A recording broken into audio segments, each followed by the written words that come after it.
ma profité ci nag wax ni ñi nga xam ne ndox mi lor na leen président de la république dafa joxe instruction ñu génne enveloppe 42 milliards pour jàppale leen am na ay yàqkat yuy wër ne ñun 8 milliards kese la ñu génne déedéet 8 milliards bi pour phase u secours bi la mooy fi ñu toll nii nit ñi nga xam ne loolu dal na leen ñu fexe ba kenn du fanaan ci biti même su dee ci école la ñuy dugg wala armée andi na ay tentes yu ñu war a nekk ñu jàppale leen ba kenn du xiif parce que ku am problème ba génn këram ñaare mënul dem liggéey ñu donc nañu fexe ba ceeb bi mat ba diwlin bi mat ba ndox mi ñu am ko ba suukar bi mat loolu mooy phase u secours bi ñu nekk nii loolu mooy 8 milliards yi bu loolu weesoo nag day am phase u reconstruction am na ci ñoo xam ne tey seen tool yàqu na ñi bay kaani ñii ceeb bi la ñii soble bi la ñooñu dañ ne il faut ñu jàppale leen joxaat leen jiw pour ñu relancer waaye jàppale leen tuuti ci xaalis bu ko jaree pour ñu mën a reprendre seen activité ñi nga xam ne seen jur dee na ci ñu jàppale leen ñoom it ñi nga xam ne seen kër màbb na ci ñu xool nu ñu leen di appuyer pour ñu defaraat seen kër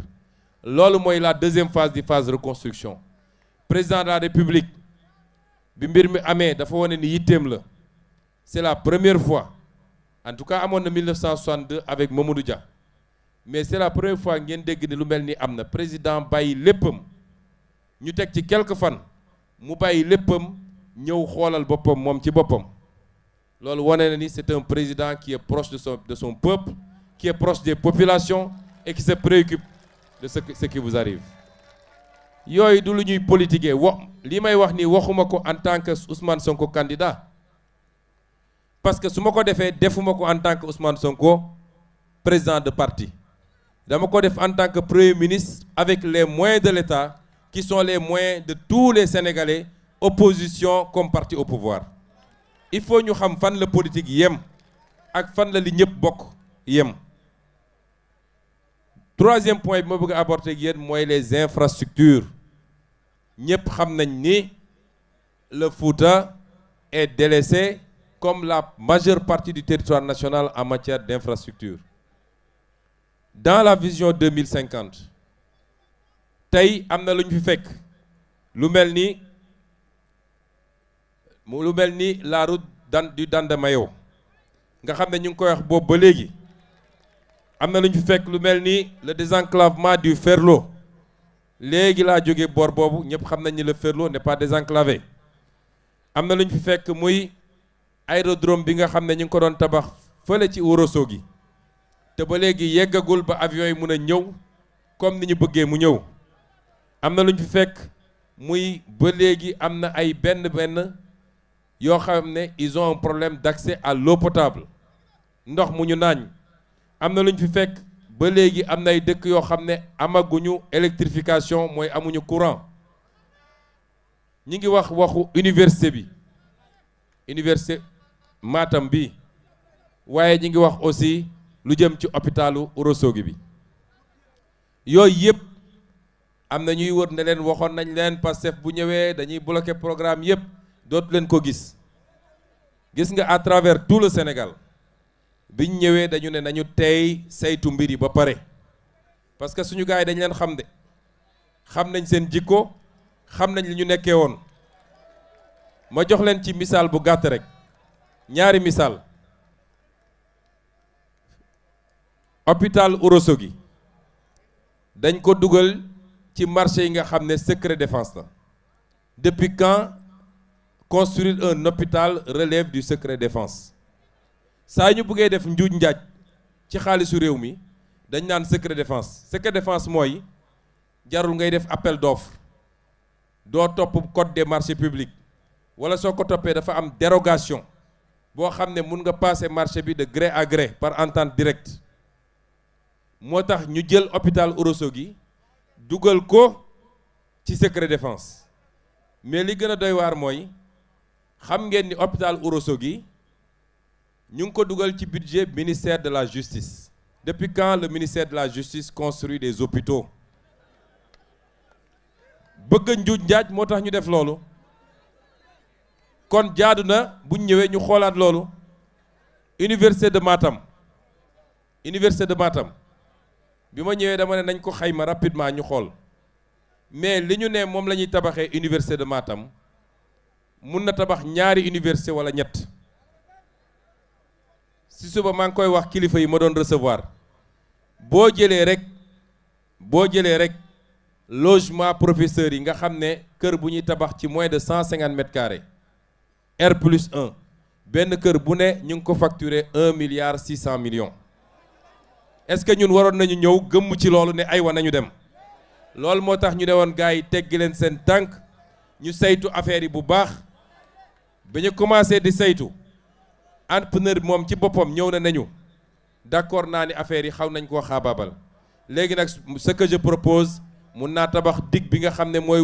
wër université bi ba ndox mi dootul egsi foofu et cetera ma ne ko sëñ bi demal rek nga toog bu ñu paree dañ la woo bu ñu paree dinañ la woo kon ñiy wër fii naan leen dañuy bloquer les projets li ma leen mën a garantir fii mooy bu soobee yàlla ce qu'on va faire dans le Fouta ce qu'on va faire dans la région de Matam de 1960 à maintenant aucun régime n'aura fait le 10e de ce qu'on va faire ici loolu man maa leen jox garantie bi waaye en matière d'infrastructure boo nee pôle industriel nga def fi li ñu bëgg a def ci phosphate bi def fi li ñu bëgg a def ci agriculture bi nga xam ne day ànd ak agropole bu nord-est faw rek nga wax corridor sur les 6 corridors benn bi mi ngi war a jóge fii Matam daa di rallier jusqu'au pôle sud-est nga xam ne mooy pôle Tambacounda Kédougou mais avec une bifurcation du chemin de fer qui va rallier la Casamance dem ba Nikine ci port bi ñu fa bëgg a def loolu c'est le 4e corridor parmi les 6 corridors ñaareel bi mooy li nga xam ne bëgg nañ koo def ci wàllu yoon ak wàllu chemin de fer parce que ku bëgg a def phosphate def fi un complexe industriel il faut nga def chemin de fer bu koy yóbbu ba fi ñu ko war a génnee ci réew mi ci la partie bi nga xam ne soxlawuñ ko pour notre production lii bokkul ak li ma wax yépp ci électrification 2029 l'instruction qui a été donnée c'est électrification à 100% de tout le territoire national par les énergies renouvelables loolu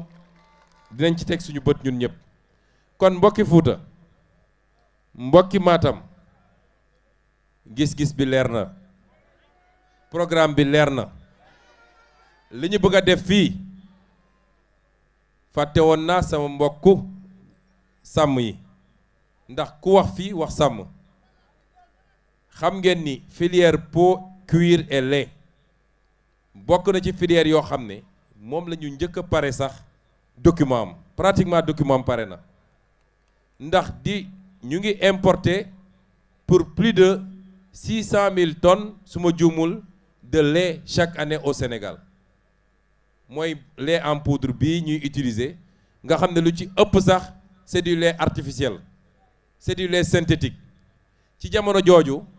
sama maam yi nekk dans le Ferlo dañuy pare yor seen meew amuñu fuñ ko stocké amuñu fuñ ko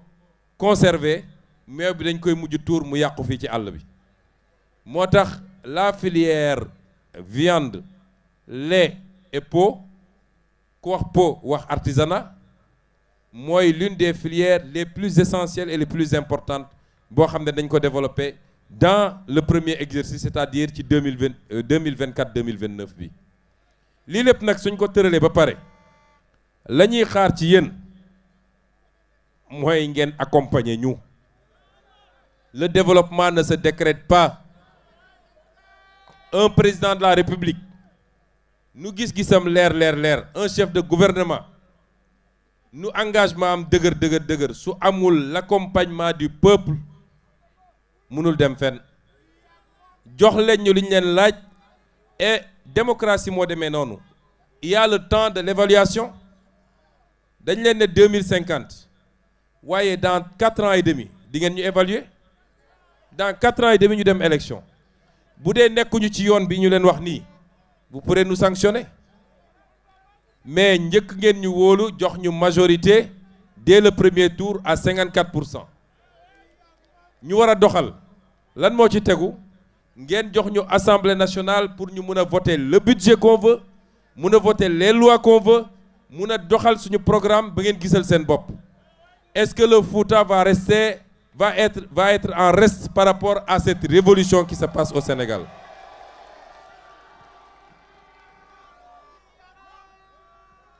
bu dee ñun ñëpp d'accord nañ ni la première grande révolution fii lañ ko defee avec l'honorable Thierno Souleymane Baal. Révolution bii commencé Sénégal parce que révolution la de lii xew nii révolution la moo tax suñu yeneen nawle yi dama leen def nawle parce que respecté naa leen mais suñu vis-à-vis la nouvelle opposition on est passé de l'ex-Pastef à la nouvelle opposition. La nouvelle opposition bu ngeen gisee ñuy lappi-lappi dañu xam ni parce que nag ngeen jégal ma ci terme bi doofu ñu de ay nit lañu te ñàkkuñu xam-xam dañoo saay-saayoon rek waaye xam nañu de bu ñu toogee gis premier jéego yu ñu teg ñu ne ñii de bu ñu leen bàyyee ba ñu développé ñun suñu carrière politique jeex na dootuñ ñeme taxaw fenn laaj baatu askan wi loolu tax ñuy tëb di dal mais cette révolution qui est en cours le Fouta pour ce qu'il représente dans ce Sénégal pour tous les grands hommes que le Fouta a produits pour ce Sénégal et pour l'Afrique pour tous les grands combats que le Fouta a menés le Fouta n'a pas le droit de rester en arrière de ce combat. Il n'a pas le droit jour bu ñuy décompter ne ñan ñoo porté woon combat bi ñan ñoo def le résultat qui a permis la transformation waruñu ci lim ñeneen fàtte Fouta. Et c'est ça le défi qui vous est lancé. Et c'est un défi moo tax kii dafa ne 80% mais yéen dama leen di sas lu ëpp ñuy sas yu ci des parce que da ngeen raté premier mi-temps bi yéen a war a nag jouer deuxième mi-temps bi waa Fouta yéen a war a jouer deuxième mi-temps bi yéen a war a won le Sénégal que liñ leen bëggoon a cliché bi ñu bëgg a def ci Fouta ne Fouta dafa am ñu ko moom te teguñu ko ci dara lu dul fa laa dëkk ngeen won leen ni le Fouta lenn rek moo ko intéressé mooy le développement du Fouta le progrès du Fouta qui est le progrès du Sénégal et le développement du Sénégal. dama yàgg wax ni Sénégal ku koy defar rek man kooku laa àndal buñ ma àndiloon un japonais jox ko nationalité sénégalaise ñu ne ma japonais bi ku ko jox 10 ans Sénégal mu soppi Sénégal ma voteel ko parce que on veut le progrès on veut le développement on veut la justice on veut l'équité territoriale loolu rek moo ñu intéressé kon dem leen ngeen jëli carte de membre yi carte d'électeurs yi dem leen ngeen jël carte électeurs yi parce que carte électeur mooy def la différence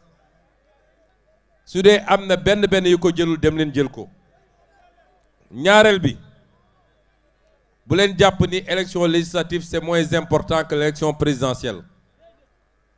man damay wax ni dans un pays normal assemblée nationale sax moo gën a important présidence de la république parce que moom mooy saytu bu président waree jàdd mu ne ko sëñ bi dellu sil lii du ma la ko woteel parce que baaxul ci réew mi moom mooy saytu bu gars yi defee naka sudul noonu mu taxawal commission d'enquête parlementaire wala mu taxawal haute cour de justice bu dee ay ministre ñoo def lu ñu warul def ne leen kaay leen ñëw layoog askan wi loolu lan moo ko ëpp solo ci réew moom mooy voté budget boo xam ne moo naan santé bi lii moo ciy dem éducation bi lii moo ciy dem lii ak lii moo ciy dem kon lii ñu jëm nii dafa am solo moo tax ma ñaan leen ngeen génn massivement parce que le taux de participation est important également c'est un indicateur dès 7 heures du matin na nit ñi fees dell ci bureau de vote yi 11 heures ku dugg ci bureau de vote boo xoolee li nekk ci suuf xam ni Pastef gagné na élection yi de manière très large bu ñu toogee nag ba 20 heures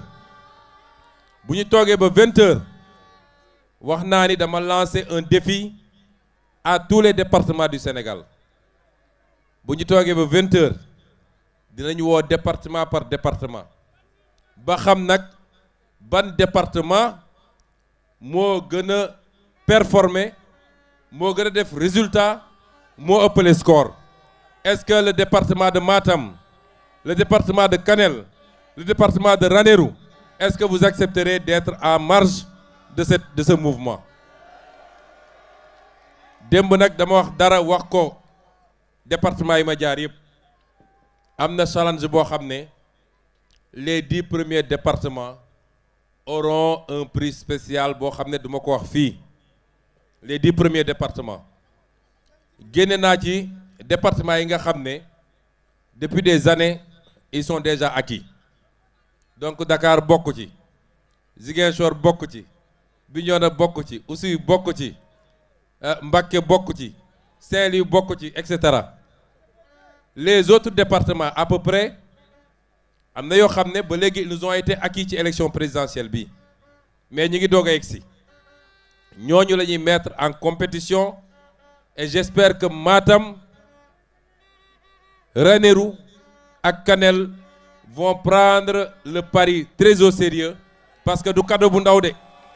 cadeau bi ñu war a jox les 10 départements du cadeau bu ndaw kon je ne saurais terminer mon propos te remercier wu ma l'ensemble des alliés muy les maires muy les autorités képp kuy kilifa responsable politique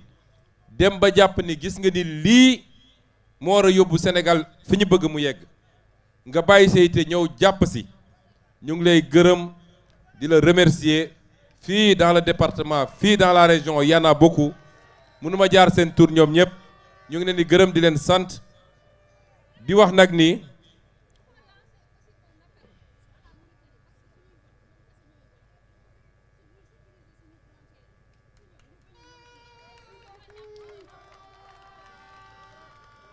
donc